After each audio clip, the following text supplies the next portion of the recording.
يا رب العالمين والصلاة والسلام على خاتم الأنبياء والمرسلين أما بعد فأعوذ بالله من الشيطان الرجيم بسم الله الرحمن الرحيم ربنا اغفر لي ولوالدي وللمؤمنين يوم يقوم الحساب صدق الله العظيم إن الله وملائكته يصلون على النبي يا أيها الذين آمنوا صلوا عليه وسلموا تسليما درود پاک محمد رسول صلی اللہ علیہ وسلم الصلاة والسلام عليك يا سيدنا رسول الله وعلى آلك وصحبك يا سيدنا يا حبيب الله.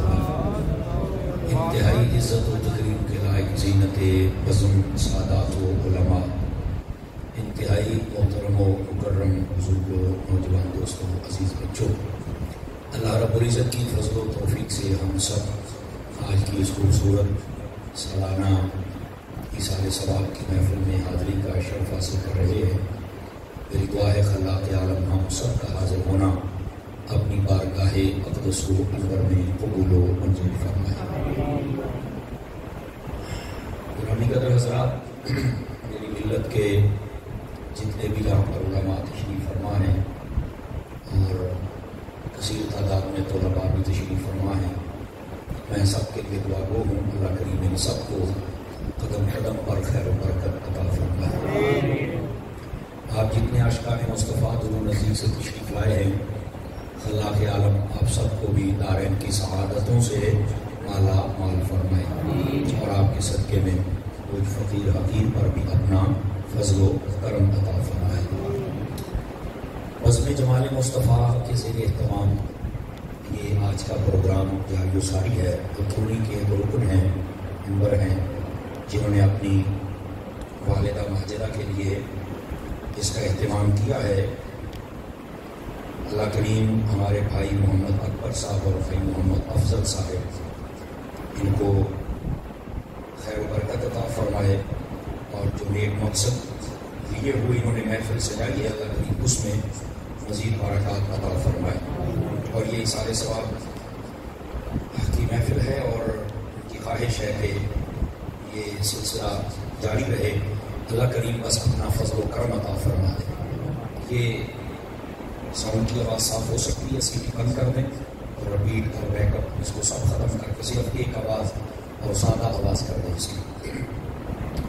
حضور نبی رحمت شفیع امت صلی اللہ علیہ وآلہ واصحابہ وبارک وسلم آپ کا فرمان اقدس ہے، من صلی علیہ 50 مرۃ فی کل یوم صافحتہ یوم القیامہ. فرمایا جو بندہ ہر روز کی بنیاد پر اپنی عادت بنائے کہ وہ میری ذات پر 50 مرتبہ درود پاک پڑھے گا، میرے آقا فرماتے ہیں قیامت والے دن میں اس کے ساتھ مصافحہ فرماؤں گا. یہ 50 مرتبہ درود پاک پڑھنے کی برکتیں ہیں اور اگر زیادہ پڑھیں گے تو برکات بے شمار ہیں. مفتی احمد یار خان نعیمی رحمۃ اللہ علیہ آپ نے میرات کی تیسری جلد میں لکھا ہے، جو بندہ درود پاک اتنے ذوق شوق سے پڑھے کہ اسے دعا مانگنے کا یاد ہی نہ رہے یا مانگنے کا وقت ہی نہ ملے، اللہ تعالیٰ بن مانگے اسے ہر چیز عطا فرما دے گا. وجہ یہ درود پاک ہوتی ہے. پھر دوسرے مقام پر آپ نے لکھا اسی میراث شریف کے اندر آپ فرماتے ہیں قیامت والے دن یہ جتنی مکھیاں ہوں گی ان سب کو جہنم میں بھیجا جائے گا. پوچھا وجہ کیا ہے؟ تو کہا اس لیے نہیں کہ ان کا ٹھکانہ ہے یا ان کو سزا دی جائے گی، بلکہ ان کو جہنم میں اس لیے بھیجا جائے گا کہ یہ جہنمیوں کو تنگ کریں، ان کے عذاب میں شدت پیدا کی جائے. یہ بھی گرمیاں آ گئی ہیں نا تو ایک مکھی 6 فٹ کے بندے کو سونے نہیں دیتی، بہت تنگ کرتی ہے اور نہ ہی بندے کے قابو میں آتی ہے کہ پکڑ کے اس کو 2-4 تھپڑ لگائے جائیں یا کہیں باندھ دیا جائے یا کہیں قید کر دیا جائے، لیکن تنگ بہت کرتی ہے یہ مکھی. تو ان سب کو جہنم میں بھیجا جائے گا تاکہ ادھر سے آگ تنگ کرے، ادھر سے مکھیاں تنگ کریں، تو ان کے عذاب میں شدت پیدا کی جائے. وہیں پر آپ لکھتے ہیں ایک خوش نصیب مکھیوں کی قسم وہ بھی ہے جو سیدھی جنت میں جائے گی، وہ جہنم میں نہیں جائے گی. تو پوچھا وہ کون سی ہیں؟ تو فرمایا وہ شہد کی مکھیاں. تو پھر اس پر بھی سوال ہوتا ہے کہ شہد کی مکھیوں کی کیا کوالٹی ہے کہ وہ سیدھی جنت میں جائیں گی؟ تو یہ جب علامہ سخاوی رحمۃ اللہ علیہ آپ کو پڑھے، علامہ سلیمان جزولی کو پڑھے تو یہ مسئلہ کھل جاتا ہے. فرمایا کہ جب یہ اپنے چھتے سے نکلتی ہے نا شہد کی مکھیاں، مختلف پھولوں کے رس چوسنے کے لیے، یہ جاتے بھی حضور کی ذات پہ درود پڑھتی ہیں اور آتے بھی حضور کی ذات پہ درود پڑھتی ہیں۔ فرمایا یہ درود پاک کی برکت ہے کہ یہ مکھیاں سیدھی جنت میں جائیں گی۔ آج کا اتنا بڑا اجتماع اہل سنت کا نمائندہ اجتماع ہے، تو اس میں ایک سادہ بات آپ کی خدمت میں عرض کرتا ہوں اور سمجھیے گا، وہ یہ ہے کہ اگر مکھی درود پاک پڑھے وہ تو سیدھی جنت میں جائے، تو مجھے بتاؤ جب حضور کا دیوانہ درود پڑے گا تو وہ کہاں جائے؟ تو پھر آقا کریم صلی اللہ علیہ وسلم کی ذات اقدس پر کثرت کے ساتھ درود پاک پڑھا کریں۔ اللہ کریم ہم سب کو عمل کی توفیق عطا فرمائے۔ آج کی محفل ہے ایصال ثواب کی محفل، اس کو ہماری بولی میں ختم بھی کہتے ہیں۔ یہ 30 کا ہو، 7 کا ہو، 10 کا ہو، 40 کا ہو یا سالانہ، اس کو عربی زبان میں ایصال ثواب کہتے ہیں۔ اور یہ کوئی نئی بات نہیں ہے۔ لوگ ہم سے پوچھتے ختم کہاں لکھا ہوا ہے، تو ہم انہیں کہتے ہیں کہ ایصال ثواب تو کہیں ہے نا۔ اب اگر آپ مسلم شریف اٹھا کے دیکھ لیں اور دیگر کتب، اس کے اندر پورے چیپٹر قائم کیے محدثین نے، اور اس کا نام کیا رکھا؟ باب وصول الثواب الی المیت۔ سمجھ آ رہی ہے میری بات؟ یہ پورا چیپٹر قائم ہے، اور اس کا ترجمہ اگر سادہ لفظوں میں کرے تو ایصال ثواب بنتا ہے۔ انہوں نے چیپٹر قائم کیے کہ وہ باب جس میں وہ حدیثیں ہم لکھیں گے کہ مرنے والے کو اگر کوئی بندہ ثواب بھیجنا چاہے تو وہ ثواب بھیج بھی سکتا ہے اور اللہ اسے عطا بھی فرما دیتا ہے۔ یہ باقاعدہ طور پر احادیث میں چیپٹر قائم ہے، اور یہ صحیح مسلم میں موجود ہے جو میں آپ کی خدمت میں عرض کر رہا ہوں۔ لیکن ہمارے لوگ دھوکا دیتے ہیں، نہیں جی میں نے ختم بتاؤ کتنے لکھے ہیں۔ اب اگر میں کہوں کہ نماز دکھاؤ کہاں لکھی ہے، تو وہ نماز کا لفظ نہیں دکھائیں گے، وہ کہیں گے یہ دیکھو صلاۃ۔ میں کہا میں نماز پوچھ رہا، تو صلاۃ کہنا ہے؟ کہنا نہیں، لفظ صلاۃ کا معنی نماز ہوتا ہے۔ میں کہتا مطلب ہے کہ عربی کا لفظ ہے، یہ اردو ہے، کیا ہو؟ میں کہا پکا رہنا، یہ سمجھنے کے لیے بات کرو، پکا رہنا ہے۔ کیوں؟ میں کہا اچھا تیرے بات جواب ہو کفا ہوا جوابی، جو تیرا جواب ہے وہی میرا جواب ہے۔ اب تو کہتا ہے ختم لکھا، ہم کہتے ہیں کہ اس کو ایصال ثواب کہا جاتا ہے۔ ایصال ثواب کا لفظ اور طریقہ اور دلائل ہم آپ کو دکھا دیتے ہیں، اور اس وقت تم کہتے ہو ختم دکھاؤ، تو یہ تو علمی خیانت ہوئی نا کہ ہمارے لفظ کا مطالبہ کیا جا رہا ہے۔ اگر ہم کہیں کہ لفظ نماز دکھاؤ تو کوئی نہیں دکھا سکے گا، کہتے نہیں اس کو صلاۃ کہتے ہیں۔ میں نے کہا اسی طرح ختم کو ایصال ثواب کہتے ہیں۔ اگر صلاۃ کا معنی نماز ہے، جائز ہے، تو ایصال ثواب کا معنی بھی ختم جائز ہے۔ آج تو دونوں والی یاد لگ رہا ہے۔ یہ پہلی بات سمجھ لیجیے، یہ ایک علمی خیانت ہوتی ہے، لوگ جس سے کام لیتے نہیں لینا چاہیے۔ ایصال ثواب کہتے کس کو ہے یہ بھی سن لیجیے۔ لفظ ایصال کا معنی ہوتا ہے بھیجنا، لفظ ایصال کا معنی بھیجنا، سمجھ آ رہی ہے؟ ثواب ایسی چیز جس کے ذریعے سے اگلا بندہ اللہ کی رحمت کے قریب ہو جائے اور اللہ کے غضب سے دور ہو جائے، یعنی ایسی نیک چیز کو آگے بھیجنا۔ اچھا، اس کے اندر یہ جو عبادت بدنیہ ہے وہ بھی آ جاتی ہے، عبادت مالیہ بھی آ جاتی ہے، بدنیہ مالیہ دونوں آ جاتی ہیں۔ اب ایسی مثال کے طور پر آپ نے قرآن پڑھا ہے، اس کا ثواب بھی جا سکتا ہے۔ آپ نے 2000 روپے لنگر کسی مسجد کو دے دیا، مدرسے کو، کسی غریب کو مال دے دیا، نیت کرنے کے ثواب ادھر جائے، یہ بھی چلا جائے گا۔ اور اگر آپ نے حج کر لیا جس کے اندر آپ کی عبادت بھی ہے، پیسہ بھی ہے، کہ میں یہ حج فلاں کے لیے کر رہا ہوں، تو اس کا ثواب بھی جائے گا۔ یعنی آپ جس لیول کی عبادت کر کے ثواب پہنچانا چاہیں، میرا رب قبول بھی فرماتے اور ثواب پہنچا بھی دیتا۔ اور یہاں دوسری بات بھی سمجھ لیجیے، بس اوقات ہوتا ہے کہ یہ پہنچانا ضروری ہوتا ہے۔ میں نے کہا جی ہاں ضروری ہوتا ہے۔ وجہ میں نے کہا دیکھیے، ہمارے ملک میں سے بہت سارے لوگ ہیں جو بیرون ملک جاتے ہیں، وہاں چل کے کمائیاں کرتے ہیں، بالکل کرتے ہیں۔ پھر وہ کرتے کیا؟ کہتے وہاں سے جب پیسہ بھیجتے نا ادھر، چونکہ وہ بڑے ملک ہوتے ہیں، امیر ملک ہوتے ہیں، تو ادھر کا پیسہ جب ہمارے یہاں آئے نا، ان کا 1000 ہوتا ہے اور یہاں کے جناب وہ 50-60 ہزار بن جاتے ہیں، یا لاکھ اور 2 لاکھ بن جاتا ہے۔ اچھا، میں نے کہا اس کو ذہن میں رکھنا ہے کہ اگر بڑا ملک ہو، بڑا بادشاہ ہو، اس کا پیسہ ہو، تو وہاں سے اگر بھیجا جائے تو وہ بڑھ جاتا ہے۔ کہا بالکل۔ میں نے کہا ہم جب قرآن پڑھتے ہیں نا تو ہم کسی دنیا دار کو نہیں دیتے، ہم بھی اس اکاؤنٹ میں بھیجتے ہیں۔ سمجھنے کی کوشش کیجیے آپ حضرات، کہ جہاں پر امید یہ ہے کہ ہماری گنتی رک سکتی ہے پر میرے مالک کے فضل کا خزانہ رک سکتا، ہم بھیجتے اس لیے ہیں تاکہ کہ اللہ رب العزت ہم اگرچہ ایک قرآن پڑھے اللہ رب العزت اس کا اتنا ثواب عطا فرمائے کہ ہمارے مرنے والا یا مرنے والی اللہ تعالیٰ اس کی بخشش و مغفرت فرمائے. اب بات سمجھ آ رہی ہے آپ سبھی حضرات کو؟ تو یہ اس لیے ثواب کو ٹرانسفر کیا جاتا ہے، آگے بھیجا جاتا ہے. اور پھر اگر بڑے ملک سے بھیجا جائے تو اتنا فائدہ ہو جاتا ہے. تو اگر ہم اپنے رب کی بارگاہ کی طرف بھیجیں اللہ تعالیٰ کتنا زیادہ ثواب عطا فرما کے اس بندے کو عطا کرے گا یہ تو کوئی بندہ سوچ بھی نہیں سکتا. تو اس لیے یہ ٹرانسفر کرنے میں کوئی مسئلہ نہیں ہے، آپ بھیجنے والے بنے، آپ کو کوئی مسئلہ نہیں ہوگا. یہ تھی تیسری بات. اب ذرا چوتھی بات بھی سمجھ لیجیے. قرآن و حدیث کا اگر دلائل پڑھے جائیں تو یہ چیز ہماری نماز میں بھی موجود ہے. ہم جب سلام پھیرتے ہیں نا تو اس سے پہلے ہم ایک دعا پڑھتے ہیں رب اجعلنی مقیم الصلاۃ. اور آپ کو پتا ہونا چاہیے یہ جو دعا ہے یہ حضرت ابراہیم علیہ السلام اپنی مبارک زندگی میں مانگا کرتے تھے. اور یہ قرآن مجید کی آیت بھی ہے. 13واں پارہ سورہ ابراہیم نکالے اس کے اندر یہ آیت موجود ہے. یہ ہے دعا، لیکن اللہ کو اتنی پسند آئی کہ محبوب پاک کو آیت بنا کے قرآن نے عطا فرمایا. یہ ایسی خوبصورت آیات ہے طیبہ ہے اور یہ ایک دعائیہ آیات ہے. اس کے اندر کیا حضرت ابراہیم علیہ السلام کیا دعا کرتے تھے توجہ فرمائیں گے آپ حضرات. آپ دعا کیا کرتے تھے اور رب اجعلنی مقیم الصلاۃ، یا اللہ مجھے نمازی بنا دے. یہ آپ کی دعا ہے ابتدا دے کو، یا اللہ مجھے نمازی بنا دے. اور کون کہہ رہے؟ اللہ کے نبی، اور صرف نبی نہیں خلیل نبی.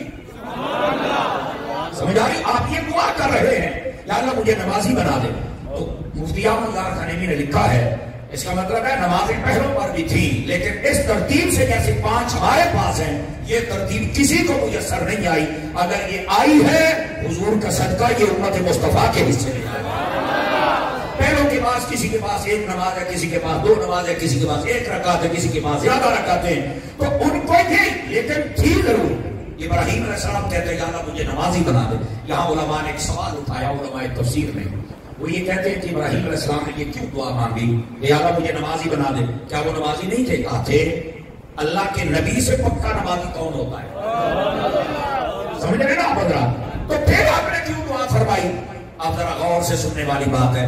علماء نے بہت خوبصورت جواب دیا. فرمایا ابراہیم علیہ السلام اللہ کی بارگاہ سے استقامت کو مانگ رہے ہیں کہ یا اللہ میں نماز تو پڑھتا ہوں پر میں استقامت مانگتا ہوں کہ آخری سانسوں تک تیری بارگاہ کی ادائیگی نماز ادا کرتا رہوں. تو یہ استقامت ہے. اور اسی واسطے فرمایا جو استقامت ہوتی ہے وہ کرامت سے اگلی شے ہوتی ہے. کرامت سے اگلی شے ہے استقامت. اور استقامت کا مطلب کیا ہوتا ہے کہ بندہ کسی چیز پر ایسا کار بند ہو جائے جو مرضی ہو جائے اس چیز سے دستبرداری حاصل نہ کرے. اس چیز کے پختہ ہونے کا نام استقامت کہلاتا ہے. سمجھ آ رہی؟ حضرت جنید بغدادی رحمت اللہ علیہ آپ تشریف فرما تھے. باجدین بستامی رحمت اللہ علیہ کا نام بھی لکھا ہے. ایک شخص آ گیا کہ میں نے مرید ہونا ہے تو وہ دیکھتا رہا 2-4 دن رہا. کہتا ٹھیک ہے جی السلام علیکم. تو میں جاتا پیا. دیکھنے والے تو قیامت کی نظر رکھتے ہیں. آپ نے فرمایا بھئی جان تو رہے ہو پہلے یہ بتاؤ آئے کیوں تھے؟ ذرا اپنا مقصد بھی ظاہر کرو. تو وہ کہنے لگا میں آیا تھا کہ آپ کا مرید ہو جاؤں اور دیکھوں کہ آپ کیا ہیں. میں کچھ دیکھنا چاہتا تھا تو بس میں جا رہا ہوں. فرمایا پھر کچھ نہیں دیکھا. اس نے کہا نہیں میں نے کوئی خاص بات نہیں دیکھی. مطلب ہمارے یہاں کہتے ہیں پیر وہ ہوتا ہے خالی دیکھ پئی ہوئے لنگر نال بھر جاوے اے جی بڑا کرنی والا پیر ہے. کدور وے لاوے روٹیاں دا بھائی جی بڑا کرنی والا پیر ہے. اللہ تعالی نے تینوں کہنے آتے جڑا کرم دا بھاوے وہ پیر ہوتا ہے. آپ کو کس نے کہا ہے؟ یہ تو جادوگر بھی دکھا سکتا ہے آپ کو. وہ 5 روپے اس کی جیب میں ڈالتا ہے اس کی جیب سے نکال لیتا ہے. تو بیعت کر لو گے اس کی؟ اللہ کی بندو تمہیں کس نے کہہ دیا؟ شعبدہ بازیوں کا نام پیری مریدی نہیں ہے. جو اللہ کے ولی ہوتے ہیں نا وہ کرامتیں نہیں دکھاتے، وہ خود بخود ظاہر ہو جاتی ہیں. ان کا یہ شعبہ نہیں، وہ خود بخود ظاہر ہو جاتی ہیں. تو پھر اللہ کا ولی کیا دکھاتا ہے؟ وہ دکھاتا ہے یا فرما برداری خدا دکھاتا ہے یا فرما برداری مصطفیٰ دکھاتا ہے. سمجھ آ رہی ہے؟ اب وہ کہتے ہیں تم نے کیا دیکھا؟ کہتا نہیں میں کو بڑی گال کوئی نہیں دیکھی بار میں جانتا پیا. آپ نے فرمایا اچھا یہ بتا کہ مجھے تم نے اتنے دنوں میں شریعت کے خلاف کوئی کام کرتے دیکھا ہے؟ وہ کہنے لگا نہیں جی. تو فرمایا اس سے بڑی پھر پیری اور کرامت کیا ہو سکتی ہے؟ میں نے شریعت کے خلاف کوئی کام نہیں کیا. لیکن آج کل یقین اللہ پہ کرو بڑی عجیب و غریب گل ہے جناب. پیری مریدی کا معیار ہی بدلا ہوا ہے. داڑھی منڈے ہیں، فاسق و فاجر ہیں، علم ہے کوئی نہیں، میلے لوان والے دان بجاؤ والے سارے تسی ہاتھ چومی چٹی ہو جو اللہ کا نام منو وہ جی جم کے ماں نے نہیں چٹیا ہو تسی چٹی جاتے ہو بڑا پیر ایسا ہوتا ہے کہڑے پاسے ٹر پہ ہو جا اور اگر لفظ پیر کوئی سمجھ نہیں آ جائے ویسے یہ فارسی کا لفظ مانا بزرگ ہوتا ہے لیکن اگر پیر بمانا پیروی نہیں جائے تو آپ جس کے ہاتھ میں ہاتھ دے کر اس کی پیروی کریں گے تو پیروی کس کی کرے وہ کروائے گا وہ میرے آقا کی پیروی کرائے گا تو جو خود ابھی حضور کی پیروی نہیں کرتا وہ تمہیں کیا کروائے گا تو ایسے باغی بندے کے ہاتھ میں ہاتھ دینے کا کیا مطلب ہے کوئی کسی بڑے گھر میں پیدا ہو کے پیر نہیں بنتا سیدی اعلیٰ حضرت صاحب رحمۃ اللہ علیہ آپ نے فتاوی رضویہ شریف کے اندر 4 شرطیں پیر کی لکھی ہیں آپ فرماتے ہیں پہلی شرط پیر ہونے کے لیے کہ وہ صحیح العقیدہ سنی ہو آواز کمزوروں والی ہے میرے پیر بھائی کافی بیٹھے تو آڈی آواز بھی آج مٹھی ہے سب سے پہلی شرط صحیح العقیدہ سنی اور دوسری شرط فرمایا باعمل بھی ہو فاسق نہ ہو لوگوں کے سامنے گناہ نہ کرے باعمل ہونا چاہیے دوسری شرط اب تیسری فرمایا قرآن و حدیث کا ماہر عالم بھی ہو وہ تو جاہل کبھی ولی نہیں بن سکتا یہ سیدی اعلیٰ حضرت صاحب رحمۃ اللہ علیہ فتاوی رضویہ میں سوال ہوا جاہل ولی بن سکتا ہے آپ نے فرمایا نہیں یہ طے شدہ اصول ہے اتخذ اللہ ولیا جاہلا اللہ کسی جاہل کو کبھی ولی بناتا ہی نہیں ہے ہمیشہ عالم کو ولی بنایا جاتا ہے سمجھ آ رہی ہے تیسری شرط پیر ہونے کے لیے اور چوتھی اس کا سلسلہ میرے نبی تک متصل ہو اس کی چوتھی شرط ہے یہ 4 شرائط جس میں پائی جائیں یعنی سنی بھی پکا ہو آواز کا زوروں والی ہے سنی بھی پکا پڑھنا پڑے گا سمجھ آ رہی ہے باعمل بھی ہو بے عمل نہیں بعض لوگ یہ سمجھتے ہیں کہ شاید ہم پیروں کی گھر پیدا ہو گئے تو ہمیں 7 قتل معاف ہے اسی جو مرضی کریے نہیں میرا چاننا ہے تو تے ڈبل عمل ہے تو کو ضروری اپنا بھی کار تے دنیا نو بھی آخر کیا مسئلہ ہے یہاں پر کیا چیز ہے ببو ڈے پہ ہے یہ کہ ببو نے تو مسالن بنا دیتا ہے ڈالتے بڑھ گئے نا جی نعرہ تکبیر نعرہ رسالت نعرہ تحقیق نعرہ حیدری توجہ ہے نہیں آپ سب اگر آپ کی اس بات کو ذرا دھیان سے سنیے اور آپ کی توجہ دائیں بائیں ہوگی دائیں بائیں دیکھنا بھی بند کیجیے اور ایک مرتبہ ذوق جوڑنے کے لیے ذرا سبحان اللہ بھی فرما دیجیے اب ذرا بات سنیے جو میں آپ کی خدمت میں کہہ رہا ہوں تو خود بھی عمل کرے دوسروں کو بھی کروائے تو یہ بات ہے استقامت اگر شریعت پہ ہو جائے تو اس سے تو اچھا بندہ ہی کوئی نہیں اور یہ شرائط پائی جائے تو وہ پیر ہے اس کے ہاتھ میں ہاتھ دے کے آپ بیعت ہو سکتے ہیں سمجھ آ رہی ہے آپ اگر آپ کو تو آپ استقامت کی دعا کریں حضرت ابراہیم علیہ السلام اور اس کے بعد کیا کہا والے والے دیا یا اللہ نا سوری رب اجعلنی مقیم الصلاۃ ومن ذریتی فرمایا مجھے بھی نمازی بنا دے اور میری اولاد کو بھی نمازی بنا دے جتنے کا ہم والدین تشریف فرمائیں ذرا غور فرمائیں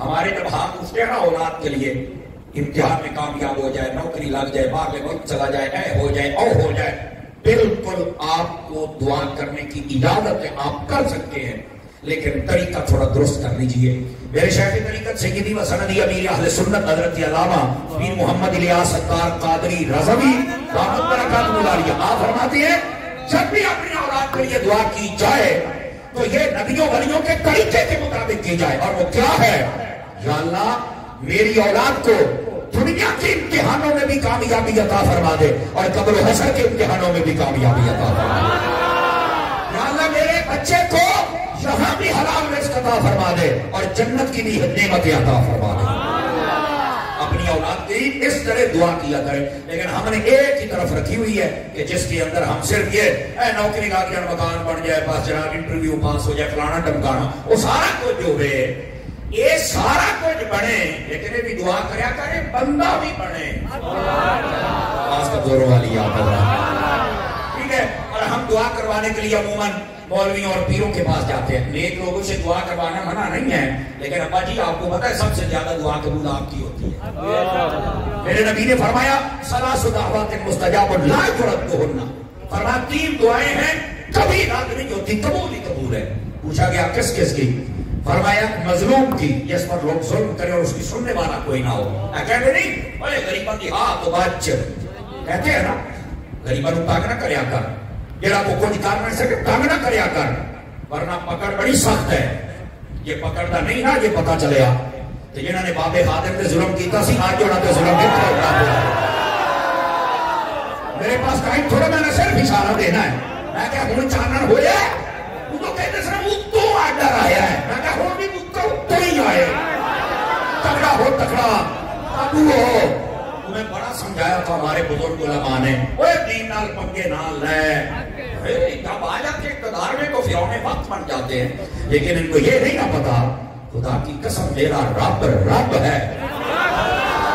تو جو میں بات کروں مظلوم کی بددعا نہ لینا، نمبر 1. اور نمبر 2 یہ بات بھی بڑی سمجھنے والی ہے، مسافر کی دعا قبول ہی قبول ہو. جب بھی آپ شرعی سفر میں نکلے آپ دعا فرمایا کریں. میرے نبی علیہ السلام حضرت سیدنا فاروق اعظم رضی اللہ عنہ آپ حج پہ جانے لگے، نبی پاک ان کو رخصت کرنے آئے اور پتا کیا کہا، غور سے سنیے گا، حضرت عمر کیا چیز ہے یہ بھی پتا چل جائے گا. فرمایا اے عمر تو میرا بھائی ہے، مجھے اپنی دعاؤں میں تو یاد رکھ لیجئے گا. سمجھ آ رہی ہے کہ میرے نبی فرما رہے ہیں، یہ ہے فاروق اعظم. تو مسافر کو دعا کے لیے کہنا یہ میرے نبی کی اپنی سنت بھی ہے. اب تیسری دعا فرمایا دعوت الوالد لولدہ، اور تیسری دعا باپ کی ہے جو اپنی اولاد کے لیے کر دیتا ہے. فرمایا وہ کبھی رد نہیں ہوتی. لیکن والد عمومی طور پہ بہت کم دعائیں اپنی اولاد، شاید ان کو پتہ نہیں نا کہ ہمارا سٹیٹس کیا ہے. تمہارا سٹیٹس یہ ہے تم جو مانگو گے اولاد کے لیے رب عطا فرما دے گا. مطلب تسی مولویاں پیروں تھوڑا جایا کرو، تھوڑے تو مطلب جانا تو چاہیے کول جایا کرو کہ آپ بھی دعا کریا کرو، تسی آپ بھی پیر ہو. نہیں تو آپ یقین ہی کوئی نہیں، مجھے کوئی نہیں یقین ہے. یہ میرے نبی نے فرمایا ہے. آپ خود میرے والد صاحب حیات اللہ ان کو صحت بخشے، وہ اکثر کہا کرتے اے ماں پہ مفتہ پیر ہوتا ہے، یقین کرو اے مفتہ پیر کی، اے گھر بیٹھے جے نا مفتہ میاں دعاواں. سمجھ آ رہی ہے؟ ان کو خوش بھی رکھا کریں. تو کہنے کا مطلب یہ آپ اولاد کے لیے دعا کرتے ہیں. اور آگے کہتے ہیں ربنا وتقبل دعا، یا اللہ تو ہی تو ہے جو ہماری دعائیں قبول کرنے والا ہے. اب یہاں پر بھی کسی کی نبض پھڑک سکتی ہے، اللہ دعائیں قبول کر رہا ہے، جی ہاں، پھر تسی داتا صاحب کی رہنے جاتے. دیکھو نا جب بدلی گرانی ٹوٹی لگ جائے. یعقوب فین ہے گجرات کے اندر نا، یعقوب فین انہوں نے پکھے ایک باری بنے، میرا خیال 1 لاکھ پکھا سکھانے بن. مجھے کسی دوست نے توجہ ہے نہیں تب 1 لاکھ پنکھا تھا تو انہیں ہوا نہ دین. وہ بڑے پریشان بھی، یار اس کمپنی کی کبھی کمپلین ہے، چکر کی بنے جناب. وہ جب اتنی لمبی چوڑی کمپلینیں آئی نا، وہ جب سارا مال واپس آیا، توجہ کرنا ذرا، انہیں جب چیک کیتا گیا نا تو پکھے دی وہ انجینئر کو گرانی پٹی فٹ ہو گئی. تو ساڈے استاد جی کہتے ہیں علامہ صدیق صاحب رحمۃ اللہ علیہ فوت ہو گئے، میرے استاد گرامی ہیں، 3 سال میں نے ان سے پڑھا ہے. آپ فرمایا کرتے تھے انشاءاللہ کسی کی گرانی پٹھی نہ ہو. سمجھ آئی ہے؟ گرانی نہ پٹھیاں ہو جائیں تو مسئلہ پٹھا ہو جاتا ہے. سمجھ آئی؟ وہ ساری ہوا چھاتوں پھیرے پہ عمر رہے تھلوے پہ، لیکن گرانی پٹھیاں تو کنے دے پہ. تو یہ جب گراری پٹھی ہو جائے اللہ قبول کر کر اتھے کی رہن جاتے ہو. میں اب سادہ لہجے میں کہہ دیتا ہوں، رمیاں چوڑیاں تو میں گیا کوئی نہیں. میں نے کہا کیا مطلب ہے؟ اللہ سب کی سنتا ہے تو یہاں مانگ، وہاں کیا کرتا ہے؟ میں نے کہا میرا بیٹا سنتا سب کی ہے پر مانتا پیاروں کی ہے. ہم ان کو سفارشی بناتے ہیں. آپ بتا دیں سفارشی بنانا منع ہے. اگر بزرگ بندے کو سفارشی بنانا منع تھا اور اس سے دعا نہیں کروانی تھی تو میرے نبی علیہ السلام نے پھر حضرت فاروق اعظم کو، حضرت مولا علی کو حضرت اویس کرنی کی طرف بھیجا ہی کیوں. سمجھ آ رہی ہے کوئی نہیں آ رہی آپ؟ تو یہ وسیلہ دے کر اور نیک جگہ پہ جا کے وہاں پر آپ دعا کر سکتے ہیں، آپ کو کوئی منع نہیں ہے. ہاں اگر کوئی ان کو خدا سمجھے تو سب سے پہلے ہم بتائیں گے کہ یہ بندہ دائرہ اسلام سے فارغ ہو، جو کوئی ان کو خدا نہیں سمجھتا، یہ اللہ کے بندے ہیں اور نیک بندے ہیں. ٹھیک ہے؟ لوگ جتنی بھی مخالفت کریں، پہلے مخالفت ہوتی تھی کتابوں میں لکھا دادا کہنا شرک ہے، بابا کہنا شرک ہے، فلانا کہنا شرک ہے. 20-30 سالوں کا رولا ڈالا، دال نہیں گلی. دوسرا زمانہ آ گیا، لوگوں نے بم پھٹانا شروع کر دیے. بابا صاحب نے بم پھٹا، دادا صاحب نے پھٹا کہ نہیں پھٹا؟ کوئی رش کم نہیں ہوا. راتی بم پھٹتا سی، سویرے لاکھ بندہ اکٹھا ہو کے فجر کی نماز پڑھ لیتا. بڑی کوشش کی گئی، وہ 10-15 سال وہ بھی گزر گئے. ان کی دکان پھر نہ چمکی، پھر کچھ نہ ہوا. ہوں ایک نماز کے لگتا بندر آیا جے باپ بیٹے شہی کوئی نہیں. آپ میں کیا تیرے تو وڈی وڈی چبڑا آئیاں تے چلیاں گئیاں تو دے شاہی کوئی نہیں تیری اوقات کیا ہے سمجھ آ رہی ہے کوئی نہیں آ رہی ہے شاہی کوئی نہیں اس کا ایک چمچہ میرے پاس آیا میں کہتا جی آپ ہمیں مطمئن کر دیں میں کہا کئی ابے تھے بھی مطمئن نہیں تھے میں کہتا مطمئن چاہیے اب بات میں تجھے بتا دیتا ہوں میں سادہ بندہ ہوں حضرت عطار کا نوکر وہاں کو گھوم گھما کے میں بات نہیں کرتا میں نے کہا مجھے صرف ایک بات کا جواب دے دے ہوں تیرے نال 14 سال میں پڑھا تو بات ہے میں گلہ کرا چبڑے تو تینوں امام بخاری دا سکا نام ہی نہیں ہوتے کہ میں کی گال کرا لیکن میں گال کا جواب دے انہیں آخر جی پوچھو میں نے کہا ایمان سے بتا اس بر صغیر کے خطے کے اندر اسلام کس نے پھیلایا صرف ہفتے کا ٹائم ہے میرا کہتا قیامت تک کا ٹائم ہے قیامت تک کا ٹائم صرف شیطان کھول کے یاد رکھ لو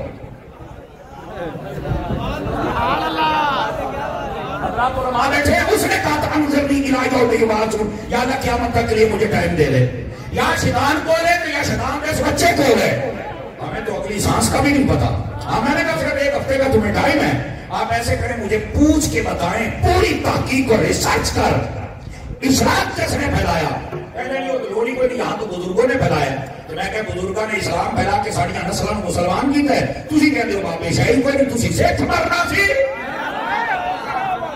میں سکھ رہنا سی کہ نہیں تو میں کہ پھر بزرگوں نے دشمنی کے نکال دو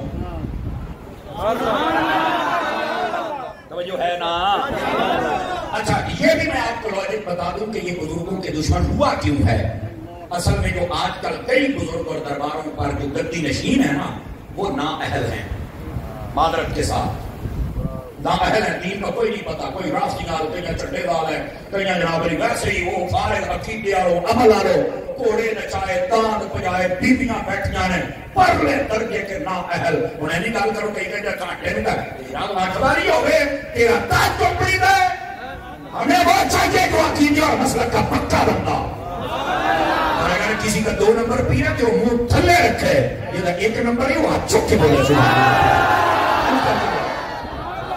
سمجھ آ رہی ہے یہ جتنے نااہل لوگ آ گئے اور بہت سارے گدی نشین ابھی بہت اچھے ہیں ان کو دونوں ہاتھوں سے سلام ہو لیکن یہ جو نااہل ہیں شریعت کے باغی ہیں عقیدے کے باغی ہیں وہ ارمان پتہ لگ جائے ہور میں ربیع الاول چھوڑ میں چولے لال رمی نے چھوڑ میں وہ کی بلاما کی ہو کوئی سمجھ نہیں آتی ان کی وجہ سے انہیں آکھیا کوئی یہ کتاباں چ ولی لکھے نے ہور نے جڑے نظر آتے نے ہور نے کوئی نہ کرتوت ویکھ کے انہاں دے بھی مخالف ہو گئے ان کو چاہیے بندے دے بچے بن جائیں اپنے کردار کو سیدھا کریں کوئی ماں نے چمیا نہیں جڑا اللہ دے ولیاں کے انگلی اٹھاوے